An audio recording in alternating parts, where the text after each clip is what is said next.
On October 3rd, 1962, the United States successfully launched its fifth manned spaceflight. The Mercury spacecraft, known as Sigma-7 and piloted by Walter M. Schirra, Jr., completed its six-orbit mission with textbook perfection and landed with pinpoint accuracy less than 9,000 yards from the prime recovery vessel in the Pacific Ocean. After a medical examination, a short rest, and a complete discussion of his flight with Project Mercury officials, astronaut Schirra returned via Hawaii to the home of the Manned Spacecraft Center in Houston, Texas. On October 7th, he delivered a first-hand report of his flight to the nation and to the world. Before some 300 members of the worldwide press and more than 200 distinguished guests, the conference was opened by the administrator of the National Aeronautics and Space Administration, Mr. James E. Webb. Let me briefly say that we are here today for an important occasion, the first pilot's report to be held in the new home of the Manned Spacecraft Center in Houston. In the future, as our space flights last for longer times and extend over greater distances, our operational control of these flights will shift from the Mercury Control Center at Cape Canaveral to our new multi-purpose Mission Control Center here at Clear Lake. So today, as we hear from Commander Schirra, we will be hearing but the first of many reports which brave, competent, and dedicated men returning from the far reaches of space to this new home of the manned space flight will give, not in secret, but openly for the benefit of all mankind. Now, at the time John Glenn made his pilot's report on his flight in Friendship 7, I stated that the space accomplishments of a great and powerful nation depended not only on the bravery and competence of pilots like Shepard, Grissom, Glenn, and now Carpenter and Schirra, not alone on the knowledge, skill, competence of large numbers of scientists and engineers. This success giving the United States space effort not only their closest attention, but the kind of support that will ensure fast progress from the kind of early flight on which Commander Schirra will report today on to our Gemini, to Apollo, and on to the moon and beyond. Now, to present Commander Schirra is Dr. Robert R. Gilruth, himself the recipient of NASA's Distinguished Service Award and Medal, and the director of the Manned Spacecraft Center, Dr. Gilruth. Thank you, Mr. Webb. Ladies and gentlemen, last Wednesday, Walter Schirra became the fifth American to ride a rocket into space. The external details of his flight are well known. Since he landed, the internal details, his responses and reactions to space, have been recorded and will be analyzed for future reporting, along with recorded data on the space vehicle and the worldwide network operations. Today, we will have the pilot's initial report on the flight from his own observations. He was in space for over 9 hours. He was weightless for over 9 hours. He had considerable time for observations and reflection. Flights like Wally's are essential to our progress in space, but they are also very serious business, requiring the greatest of efforts on the part of many individuals and organizations. They are pioneering flights with considerable element of danger still involved. With so much at stake, a little tension breaker is a big help. In this vein, as Wally emerged from the medical area in Hangar S to depart to the Atlas gantry, here he was all suited up and ready to go at 3 a.m. He said, "I didn't have much to do today, so I think I'll put in a little flying time." Well, Wally, you sure did put in some flying time, and we're anxious to hear all about it. Wally Schirra.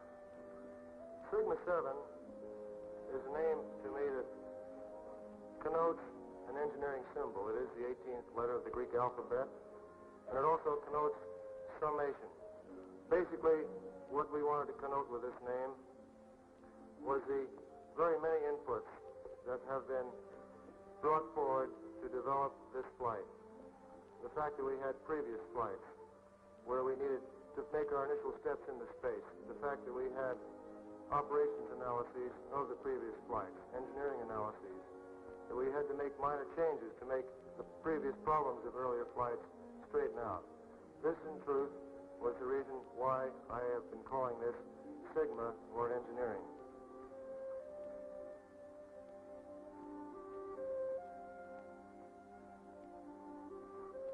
These earlier flights, starting with Al, backed up with Gus, John's orbital flight, and Scott's orbital flight, meant so much in helping me to realize what I needed to do to add to the knowledge that they had already accumulated. Where my knowledge went on was where I finally had my chance to go into space and look around a bit.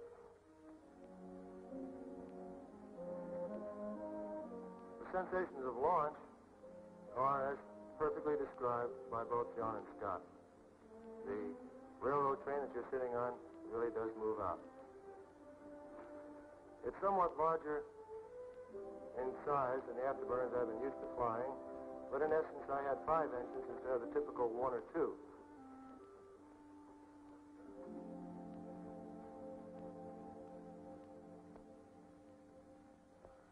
Status check, pressurization, go. Lock tanking, -35. Water systems, Go. range operations, Hold, clear to launch. Mercury spacecraft. Mercury is go. All pre-start panel lights are correct. Ready light on. My scope is still out. Okay, umbilical disconnect scope is coming in. Scope coming in. What's your scope light out? The scope retract. Tragedy. How about count? No signal. Okay. Okay. 10, 5, 4, 3. I have liftoff. Clock is started. And she feels real nice. You put your gear pins for this flight? Yeah, I got the pins on my office wall. Altimeter's off the page. Stand by for 20 seconds. Okay. 2, 1, mark. Roger, backup started and running good. I'll give you a hack at my 30. Oh, she's riding beautiful, Dick. What's the fine from here? Mark 30. Okay, fuel is okay. Oxygen okay. All systems appear to go, and she's getting noisy.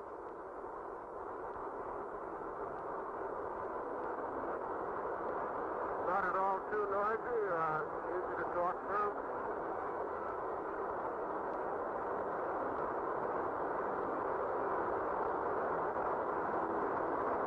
Okay, Karen Precious are leaving on schedule.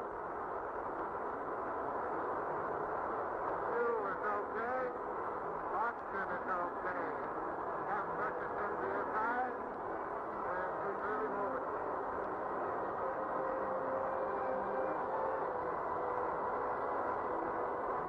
Stand by for staging. Okay. I have a Beco. Oh, I can see the flash. Staging. Roger, staging. Standing by for tower. Fuel looks good. Oxygen looks good. Right, sounded real fine. Okay, I'm on push to torque, and the sun's coming in the window now. Okay, there goes the tower. Roger. Order retrojet off. That tower really isn't flying off.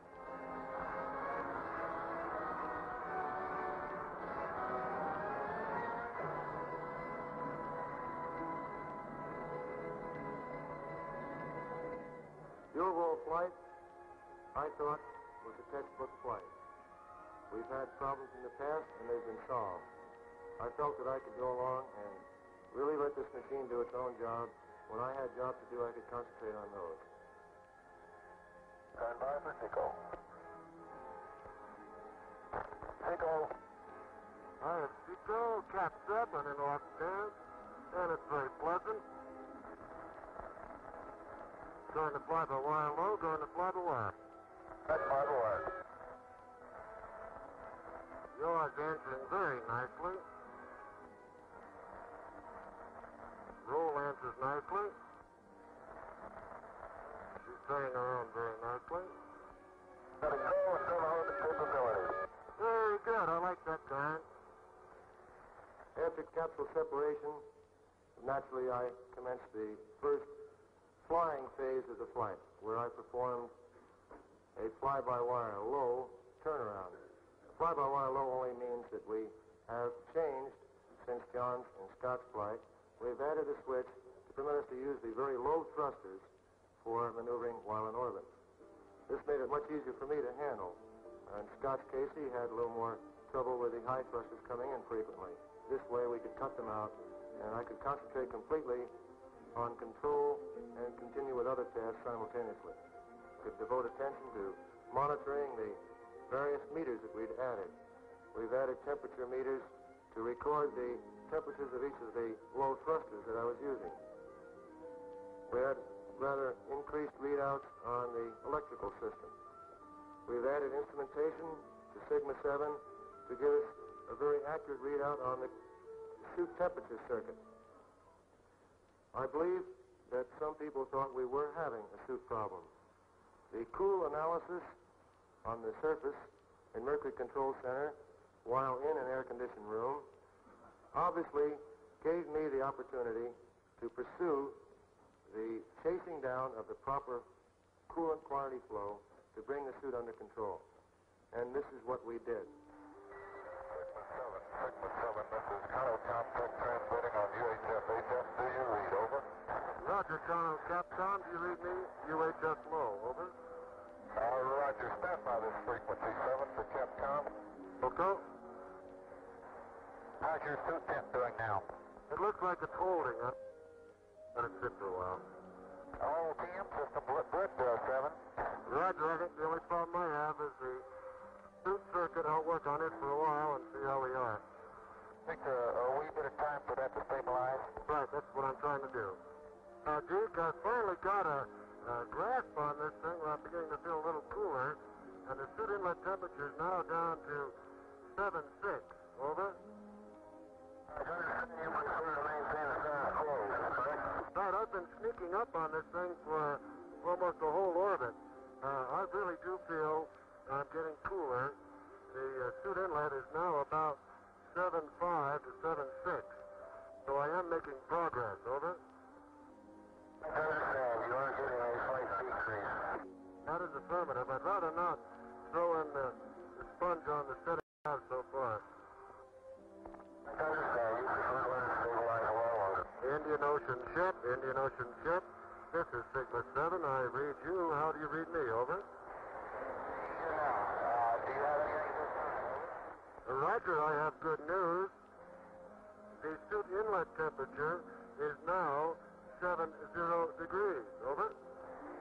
Sigma 7, Surgeon wants to know if you feel particularly hot. Over. Negative. I feel very comfortable. I think we got that problem licked. Roger, understand. Roger, everything is good here. Thank you very much for waiting for me to come by again. The systems that we were working with in Sigma 7 will differ somewhat from those that will be in Gemini and Apollo. But the use of these systems, the pilot control of these systems, is something I felt was my responsibility, was something I felt I could prove, and was something that the range itself was helping me evaluate. Yes, sir, this is Sigma 7. Read you loud and clear. How me? Figure loud and clear also, Raleigh. Okay. I would like to go ahead with my night yaw check on fly-by-wire low. Roger, we'll stand by. Okay. I'm using the moon, which is to the left of me, and it's a real good fix for it. I'm just going to go ahead and cover up the attitude indicator, and you can watch the yaw. I'm going to gyro 3. Trying to select fly-by-wire low at this time. I'm going to put the moon in the center of the window first, and holding roll and pitch, and then put the moon back where it belongs. Moon is approaching the center of the window at this point. I'm quite satisfied with both day and night checks. I've been real pleased with it. I have to say that this has been a real treat to see these bears fall into place. We needed to find out how long the control fuel would last. In both John's case and Scott's case, we were fairly low on fuel, but we didn't have the high reserves that we were trying to put on my flight. We only wanted 3 orbits. There was enough fuel for 3 orbits. They had enough, obviously, to complete them, or I wouldn't have been able to introduce them to you today. My intention was to use so little fuel that no one could argue that we had enough fuel aboard Sigma 7 for 18 orbits if we wanted it. I think I proved that point. Sigma 7, Hawaii Capcom. Roger, Hawaii Capcom. It's 6-7. How do you read? Reading it. All quantities and systems are green. I am green. Okay, fine. Cape Field, you're in good shape, Wally, and so I have good news to give you a go for 6 orbits. Hallelujah. We had requirements for terrestrial photos looking at various land masses to see if they might show something that might help us for analysis of the surface of the Earth and possibly to extrapolate it for other planets. In addition, the Weather Bureau wanted to confirm what type of filter would be best used for the Tyros and Nimbus vehicles. As a result, I carried a black and white back on this camera with 5 different filters, all in a row, all shooting simultaneously. In other words, there were just 5 strips in a plane. These filters will help us determine which filters to use for weather observation satellites. The fireflies, as John described them, were perfectly described. The coloring was the light green that you can see on a summer evening on an open field. The white, frosty type articles, as Scott described them, including the lathe turning, I saw one of those, Scott, were exactly as you described them. I had a chance to evaluate both. My own opinion is, and it's going to take another one, to come up with a series of opinions on this, was that they were from the capsule. I don't know whether we'll see them on future flights. I know we'll see them on future Mercury flights. Whether the same chemicals, the same byproducts of control or cooling are with us in future vehicles, I'm sure we'll have some new reports on fireflies and white objects. At any rate, they are there. Coming up to the retrofire, I should say at about 29 minutes to go, I finally realized that this very, very pleasant flight was approaching an end. Al and I ran the retrofire together, and we were both satisfied that everything was working properly on time. Pacific Command Ship, this is Sigma 7. Do you read, over? Roger, I'll read you loud and clear. Understand you're ready to go home, Wally. Roger, Al. I've got, I'm coming up on 30 seconds to go. I'll give you my light. Okay. I've got the 5-minute light on it, so 30-second light. 5, 4, 3, 2, 1, light.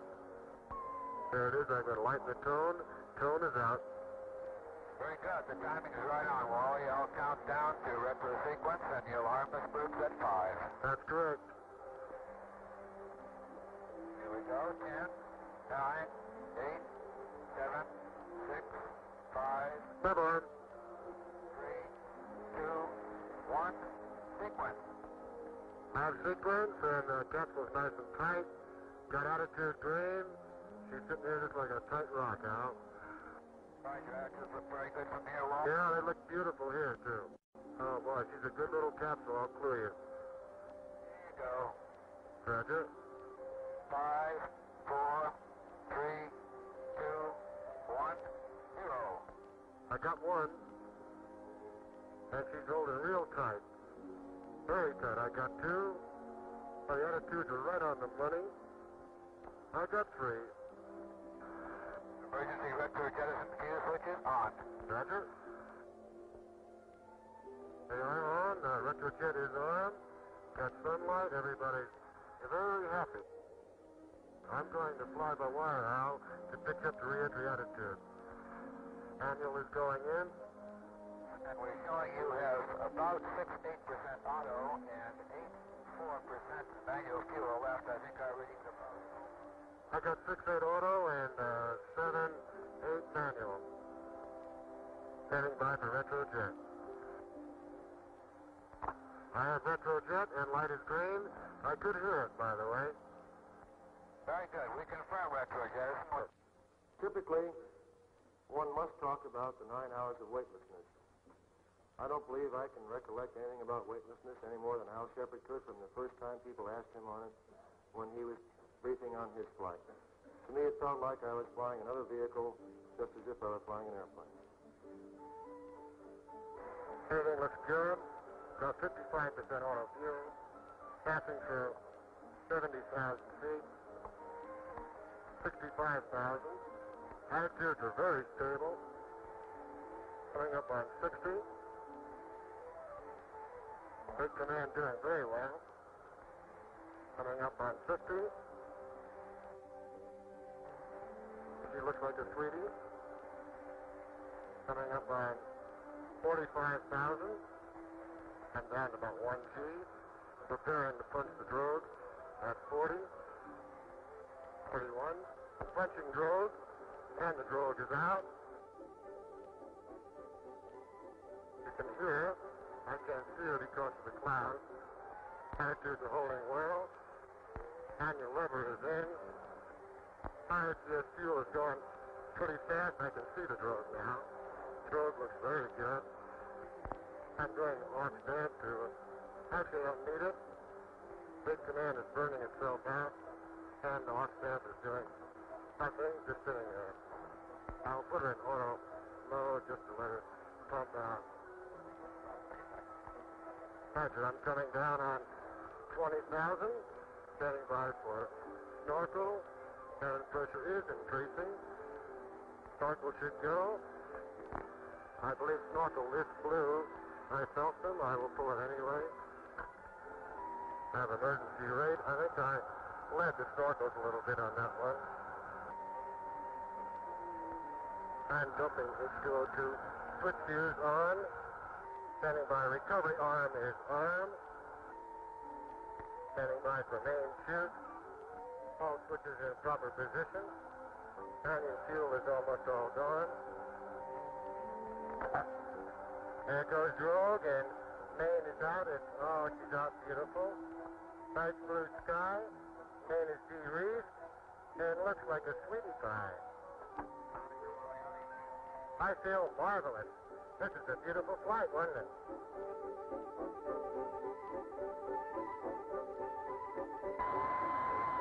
I'm about ready to impact now. I'm just about on the water. Okay, it's taken a while to right itself, but I think I've got the small end out of the water here. Oh, this is a sweet little bird. I just can't get over it. Hello, Astro. Hello, Astro. This is Swiss 1, primary view, over. Hey, Roger, Swiss 1. This is Astro. How are you today? All right, fine. I got you on Bergdahl. Give me a short count, please. Roger, short count follows. 1, 2, 3, 4, 5. 5, 4, 3, 2, 1. This is Astro Sigma 7. Very happy to be back in the Pacific Fleet. Okay, Astro, the swimmer's in the water. Roger. Howdy, fellas. They know I'm all right, I assume. I heard them knock on the capsule. Astro, this is Swiss pilot. The carrier is about 3/4 of a mile. Closing. Okay, fine. I frankly would prefer to stay in and have the small boat come alongside, using your collar routine, of course, to support me, and having a ship pick up. Over? Roger, understand you on ship small boat. So give me that word right away. Sigma 7 was dry as a bone. I was comfortable. I should say that the recovery forces had practiced. I knew that Captain Rankin had practiced with his crew to pick me up, and I decided I wanted to come aboard first class, and did. We've extended our envelope now to 9 hours. I feel that some concern had been expressed in the past from incomplete reports from other sources that space sickness might be a problem. I am here to say that there was no problem at all. There was no break-off phenomena. There was no uneasiness. There was no queasiness. I felt great and would like to have continued for the balance of 12 more orbits.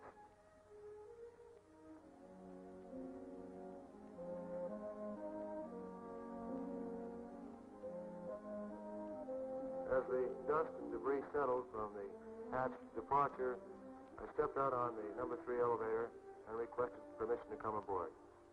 This is a novel way for a carrier aviator to come aboard a carrier. I think the most exciting thing for me in the flight was to realize that I had proven, and that the capsule itself had proven, that we could go beyond 3 orbits. We had initially stated and felt very strongly, even as far as the way the flight plan was worked out, that we would get enough information from the 3 orbits to justify the flight.